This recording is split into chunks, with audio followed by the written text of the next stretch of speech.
जेटीएन में आप सभी का स्वागत है। खास खबरों के साथ मैं चंदन कुमार झा। लोक आस्था का महापर्व छठ, जो कार्तिक शुक्ल को षष्ठी को पड़ता है, यह अनुपम पर्व भारत के अनेक राज्य झारखंड, बिहार, उत्तर प्रदेश, मध्य प्रदेश, छत्तीसगढ़, गुजरात, दिल्ली आदि में हर्षोल्लास के साथ मनाया जाता है।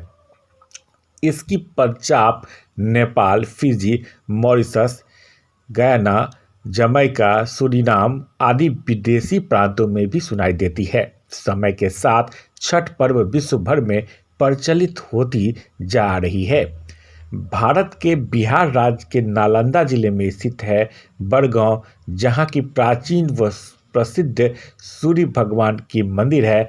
ऐसे ही कई जगहों पर छठ की विशेष व्यवस्था है। खास करके बिहार के पटना की छठ सभी को अपने ओर आकर्षित करती है। छठ को लेकर अनोखा छठा देखने को मिलता है। गया में भी इसके उत्कृष्ट उदाहरण देखने को मिलते हैं, जहां सूर्य भगवान को भगवान विष्णु का भी एक रूप कहा जाता है। चारों ओर मंगल कीर्तन के साथ छठ की पूजा मनाई जाती है और छठ भगवान भास्कर की आराधना का पर्व है यह छठ। आइए जानते हैं इस पर्व से जुड़ी परंपराओं के सूक्ष्म संदेश को। आंतरिक ज्ञान अर्थात ब्रह्म ज्ञान का संदेशा। इस पर्व की हर प्रथा में अंतर्जागृत की साधना की प्रेरणा देती है। जैसे कि इस त्यौहार की प्रथा है, इसमें पवित्रता का बहुत ध्यान रखा जाता है। एक लोकगीत प्रसिद्ध है, नरिवतवा जे करवे मयद से ओर पर सुगा मिडराए, व जे खबरी जैबो आदिक से सुग्गा देते जुतियाए, तोहे मरबो रे सुगबा मनुख से मुगा गिर मुरझाए। व्रत रखने वाले व्रती सूर्य भगवान को अर्पित करने वाले नैवेद्य की शुद्धता और पवित्रता को भली प्रकार जचती है, पर अचानक वह थाल में रखे केले के गुच्छे पर सुग्गा तोता मंडराता हुआ रखती है। गुस्से में आकर कहती है, मैं धनुष या प्रत्यंजा चढ़ाकर इस पर प्रहार करूंगी और तब यह तोता मूर्छित हो जाएगा। उनके क्रोध के तप से वह तोता तत्क्षण मूर्छित हो जाता है। सुगनी तोते की पत्नी तोते के वियोग में हाहाकार कर उठती है। उसे ऐसा रोता देखकर व्रती द्रवित हो जाती है।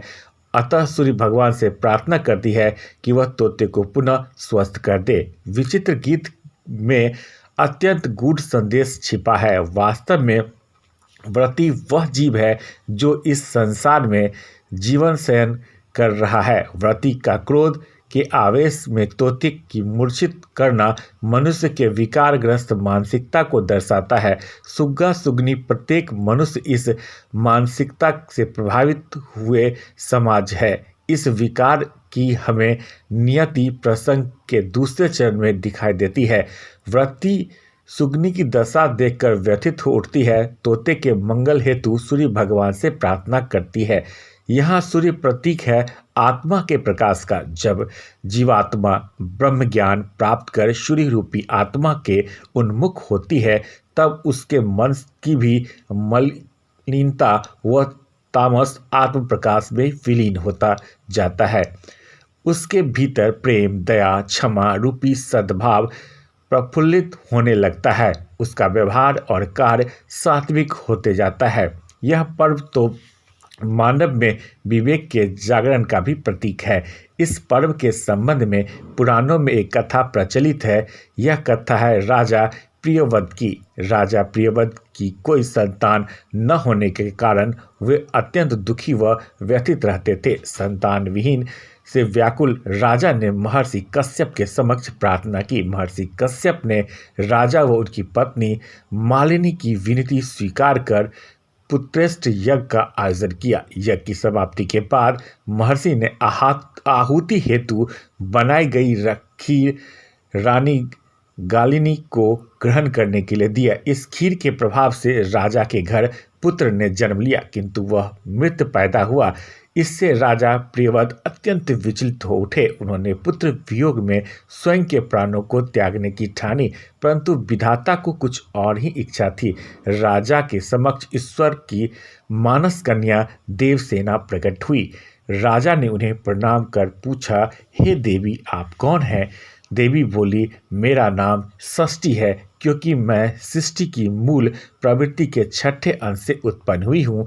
राजा ने पुनः पूछा, प्रकट होने का कारण क्या है? देवसेना ने कही, राजन, आप पुत्र वियोग में विचलित न होइए, निश्चित होकर मेरा पूजन कीजिए और समाज को भी इस हेतु प्रेरित कीजिए। राजा ने देवसेना की आज्ञा का पालन कर पुत्र प्राप्ति की इच्छा हेतु षष्ठी का व्रत व पूजन किया। फलस्वरूप उन्हें पुत्र की प्राप्ति हुई। राजा प्रियव्रत ने यह पूजा कार्तिक शुक्ल के षष्ठी को की थी। ऐसी मान्यता है, तभी से षष्ठी व्रत पर्व मनाया जाने लगा। कथा का केंद्र राजा पुत्र प्राप्ति की इच्छा। पुत्र का अर्थ होता है नरकों से तारने वाला, किंतु राजा के घर मृत पुत्र पैदा हुआ, अर्थात उन्होंने मन बुद्धि के आधार पर पुत्र प्राप्ति के नरकों से तारने की जो भी प्रयास किए वो असफल रहे, निष्फल रहे। इसी प्रकार हम भी मुक्ति व नरकों से तरने हेतु अपने संपूर्ण जीवन काल में मन बुद्धि के अनुसार जो कर्म करते हैं, प्रयास करते हैं, वह निष्फल ही रहते हैं। उनके द्वारा हम नरकों से तरने में असमर्थ रहते हैं, किंतु फिर राजा के समक्ष देवसेना रूपी विवेक बुद्धि का प्रकटीकरण हुआ।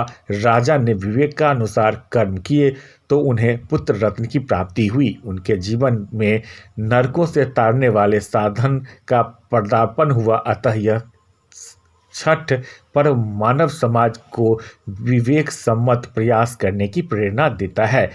कौन सा प्रयास? सद्गुरु की शरणागत होकर ब्रह्म ज्ञान प्राप्त करने का प्रयास, क्योंकि ब्रह्म ज्ञान ही वह साधन है जिसकी साधना हमें नरक से तार सकती है। हमारी पौराणिक कथाओं का इसका गूढ़ और मार्मिक संदेश का स्रोत है। यह पर्व 4 दिनों का होता है और इसमें भगवान सूर्य को अर्घ्य देने का प्रचलन है। इन 4 दिनों में छठ पर्व में तीसरे दिन डूबते सूर्य और अंतिम दिन उगते सूरज को अर्घ्य अर्पित करते हैं। सूर्य की पहली किरण या उगते सूरज को जो पूज्य माना जाता है, नभ में उदित होता भास्कर नव जीवन, नवीन आशा, नए आरंभ का प्रतीक है। सूर्य का प्रथम किरण का संदेश पाते ही प्रकृति भी तरंग हो उठती है। उदित होते सूर्य को अर्घ्य देकर हम नवीन जीवन को नमन अर्पित करते हैं, किंतु अस्त होता सूर्य भी संकेत करता है जीवन की गौरवशाली संध्या की। और कहा जाता है कि एक बार किसी जिज्ञासु ने श्री आशुतोष महाराज जी से प्रश्न किया था, महाराज जी, मृत्यु कैसी होनी चाहिए? समाधान हेतु महाराज श्री ने कहा, मृत्यु अस्त होते भास्कर के समान होनी चाहिए। संतों के देहवासन के समय उनके मुखमंडल पर एक अद्भुत लालिमा विराजमान होती है। वही सामान्य मनुष्य का चेहरा मृत्यु के समय काला और निस्तेज पड़ जाता है। इसलिए हमारा अंतिम समय भी सूर्यास्त के समय को गौरवशाली संध्या जैसा हो। यह प्रेरणा भी हमें अस्त होते सूर्य से प्राप्त होता है। सुंदर लालिमा से युक्त ढलता सूर्य मानव समाज को संदेश देता है कि उसने पूरे दिन प्रकृति के नियमों का पालन किया। वह अपने कर्तव्यों, दायित्वों का वहन करता हुआ जग को प्रकाशित करता रहा, स्वयं भी प्रकाशित रहा, समाज कल्याण हेतु भी सतत प्रयत्नशील रहा। यही कारण है कि अंत समय वह गौरवशाली मुस्कान के साथ विदा हो रहा है।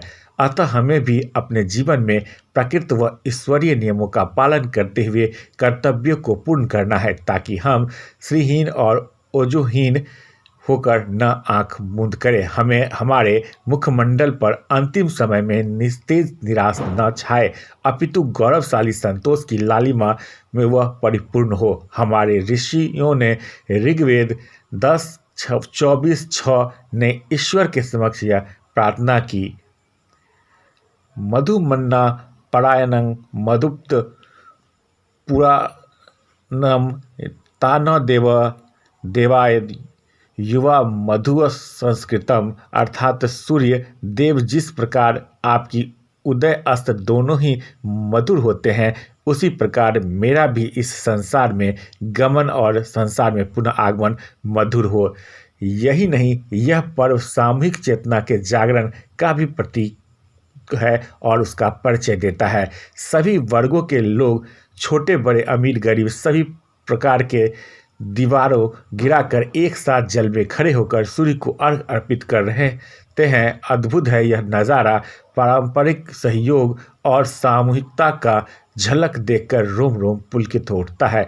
छठ पर्व सामूहिकता एकजुटता का प्रतीक है। समाज में यह सामूहिकता और एकजुटता कैसे आए, छठ पर्व इसका भी रहस्यमय सूत्र हमें देता है। सामाजिक और सामूहिक रूप से जल में खड़े सभी जन भगवान सूर्य से जुड़े हैं। इसमें यही प्रेरणा निहित है कि समाज में एकता तभी आएगा जब सभी इकाइयाँ अपने अंतर्जगत की आत्मा रूपी सूर्य पर एकाग्र हो जाएंगे। निजी तौर पर सार्वभौम चेतना से जुड़ना ही सामूहिकता की कुंजी कहलाती है।